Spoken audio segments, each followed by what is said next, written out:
నమస్తే, నేను Prem. Welcome to Khyati Connects. గత కొద్ది నెలలుగా బీఆర్ఎస్ పార్టీ కార్యక్రమాలకు ముఖం చాటేసి పూర్తిగా సైలెంట్ అయిపోయిన మాజీ మంత్రి మేడ్చల్ ఎమ్మెల్యే మల్లారెడ్డి ఒక్కసారిగా ఫుల్ ఫామ్లోకి వచ్చేశారు. కాంగ్రెస్ అంటేనే కబ్జా, కబ్జా అంటేనే దోపిడీ అంటూ తనదైన మార్క్ డైలాగులతో అధికార పార్టీపై పొలిటికల్ బాంబులు పేలుస్తున్నారు. కాంగ్రెస్ వచ్చిందంటేనే కబ్జా, కాంగ్రెస్ వచ్చిందంటేనే బస్ దోపిడీ. గతంలో లేని 22A సెక్షన్ ఇప్పుడు ఎక్కడి నుంచి వచ్చిందంటూ రైతుల పక్షాన ప్రభుత్వాన్ని నిలదీశారు. అయితే నిన్నటిదాకా ఫ్యామిలీతో సహా కాషాయ కండువా కప్పుకుంటారని జోరుగా ప్రచారం జరిగిన మల్లారెడ్డి ఇప్పుడు సడన్గా కాంగ్రెస్ను ఈ రేంజ్లో టార్గెట్ చేయడం వెనుక ఉన్న ఆ మాస్టర్ స్కెచ్ ఏంటి, మల్లన్న వేస్తున్న మైండ్ గేమ్ ఏంటి అనేది ఇప్పుడు చూద్దాం.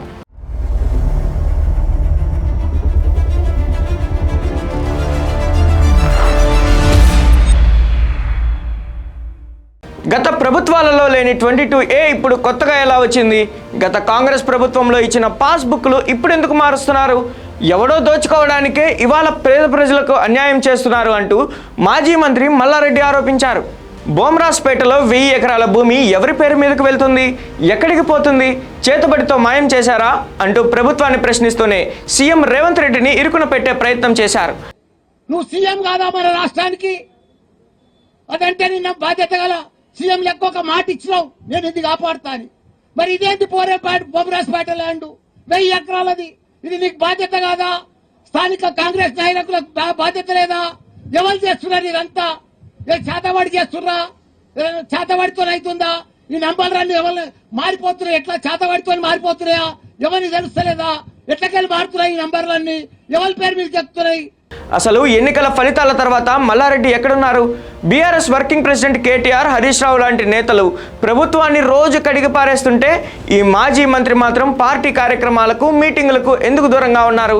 సరిగ్గా ఇదే గ్యాప్లో మల్లారెడ్డి, ఆయన అల్లుడు రాజశేఖర్ రెడ్డి ఫ్యామిలీ మొత్తం బీజేపీలో చేరుతున్నారంటూ పెద్ద ఎత్తున వార్తలు వచ్చాయి. మేడ్చల్ జిల్లాలో 1 కోటి ఎకరాల చిల్లర 22A తీసుకొచ్చు. ఆ 22A అంటే అర్థమే కాదు. మరి 22A సీఎంకు తెలియదా, కలెక్టర్లకు తెలియదా, రెవెన్యూ మంత్రికి తెలియదా? ఇది ఎందుకు వచ్చింది 22A? ఎన్నడూ లేదు. ఢిల్లీ స్థాయిలో మంతనాలు కూడా జరిగాయని ప్రచారం కూడా జరిగింది. మరి అంత సైలెంట్గా ఉన్న వ్యక్తి ఇవాళ మాత్రం ఇంత వైలెంట్గా ఎందుకు మారారు? దీని వెనుక పక్కా పొలిటికల్ స్క్రీన్ ప్లే ఉందని రాజకీయ వర్గాల్లో గుసగుసలు వినిపిస్తున్నాయి. ఇందులో మొదటి కారణం తనపై వస్తున్న బీజేపీ పార్టీ మార్పు వార్తలకు చెక్ పెట్టడం.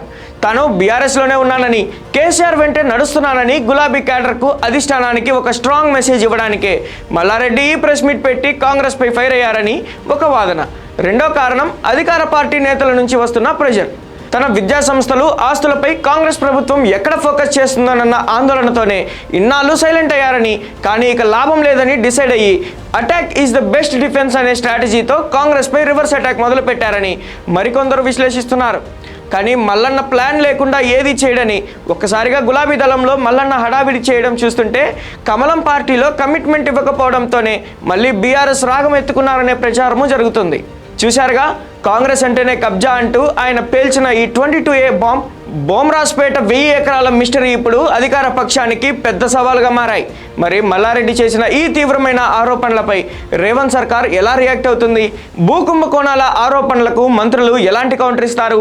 ఒకవేళ నిజంగానే మల్లారెడ్డి బీజేపీలోకి వెళ్లే ప్లాన్ ఉంటే దానికి ముందు వేసిన కవర్ డ్రైవ్ మాత్రమేనా ఈ కాంగ్రెస్ వ్యతిరేకత విమర్శలు?